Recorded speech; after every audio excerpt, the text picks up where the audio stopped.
Mirrors, elegant and brightly shining in light, aiding our needs to know how we and the things around us look. They show our true self, unless they're concave, convex, or any other different from normal plane mirrors. They can't lie. If they did, reality would also be lying. Plane mirrors display our world exactly how its face gazes upon it, and nothing more is to be said. If there was only light that existed, mirrors would be perfect, wouldn't they? Sadly, light has an enemy. If light is not guarding an area, it may either appear extremely sudden or slowly crawl in, depending on how light left it. It delves into this now more unsafe space. There are many reasons we call it the evil one of the two. It is born with mind-changing and shape-twisting capabilities, among hundreds of possible ways to make you feel unsettled.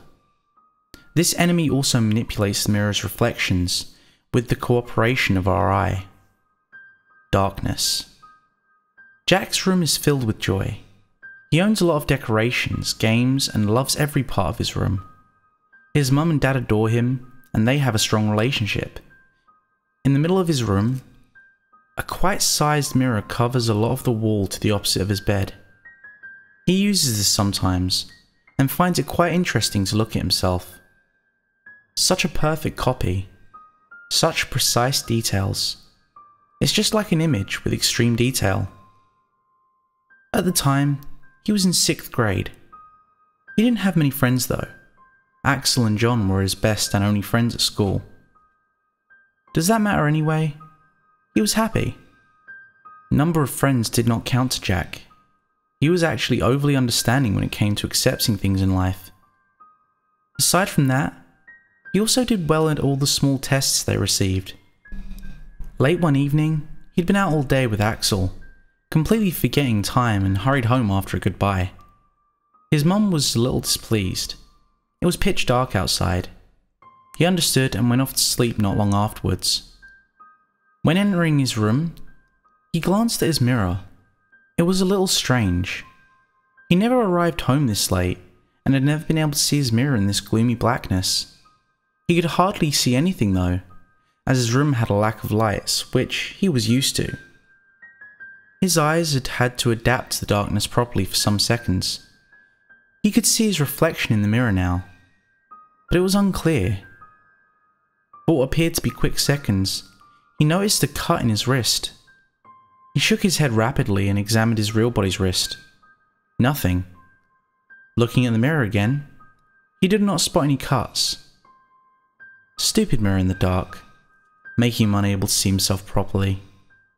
He knocked it off and went to sleep. Before falling asleep, he thought a lot about this weird experience. The following day, his father had already made his early meal and said that he was a little late. He consumed the food quickly and ran to school. He made it in time, luckily.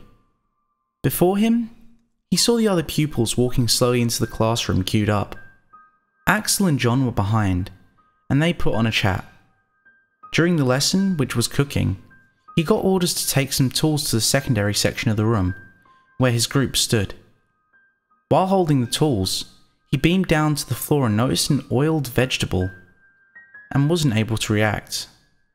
He slipped over and had a knife cut his wrist. The blood flowing out along with the pupils' scared shrieks was a little terrifying. The teacher took hold of him and yelled that this was not anything deadly or critical and got their mouths shut. Jack was led to the medical section of the school and easily got the cut fixed in a matter of minutes. He had Axel and John follow him home after school. His mum and dad didn't do too much about it and told him to take care of himself while handling such troubling sharp tools. He blanked out while sitting at his desk, constantly thinking about the resemblance between today's event and the mirror from yesterday. This made him stay up late. He felt unsettled. Darkness had flushed the room as he stared lifelessly forward. Suddenly awakening from his locked glare, he broke his unfocused mind and took off his clothes to sleep. He bent down to the bed, but stopped. He had an urge to check that mirror again. His reflection was normal, though after seconds, What he could spot in the mirror made him regret it instantly. His jaw was wretched, as if it was shredded or terribly frayed. For worse, he noticed 2 carved into the mirror. Hitting the mirror, he emptied his anger. He had to sleep. This was just his mind tricking him. Waking up the next day, he had a severe headache, making him grumpy. He didn't say a thing to his mother while eating breakfast. He grabbed his bag and went off. Halfway to school, he carefully raised his arm and looked at the bandaged cut. It made him sigh. He lowered his hand only to accidentally slip on a stone and fall down into a massive bed of thorns placed throughout a slope. His body didn't receive many cuts on his lower body, but his face, mostly the mouth and chin, were completely ripped up. He felt so uneasy at this moment that he had to run to his house in fear. Arriving at the house, he dashed upstairs without bandaging or healing his wounds in any way, and looked in the mirror. He saw the normal, unwounded Jack. The carving was violently scratched out and left with 1 beside. He panicked. It couldn't possibly be a normal person's work. The uncertainty kept him frightened for the rest of the day.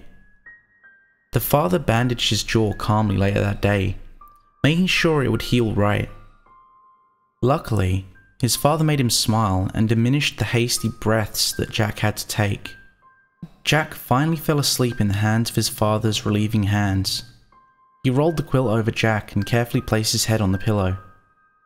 So dark outside. The father stood up and was on his way to exit Jack's room. He saw the scratches on Jack's mirror. It looked like some crazed person had scratched the mirror with a knife or something similar. Next to the scratches was a 1 carving, which could have been done with the same tool. Did Jack note something to himself, he thought, before turning around and exiting the room. Jack's reflection vanished abruptly. He rubbed his eyes and couldn't see much difference. Jack's reflection still missing. Maybe the darkness was too much for his eyes. He didn't want to waste time adapting to it. Morning grew bright. His mother yelled for Jack and received no answer. 10 minutes before his lesson began, she rushed upstairs and didn't find him anywhere. Maybe he had left without her noticing. When she now looked around the room, she didn't think about how surprisingly clean it was there. But what were those 2 clusters of deep scratches on the mirror?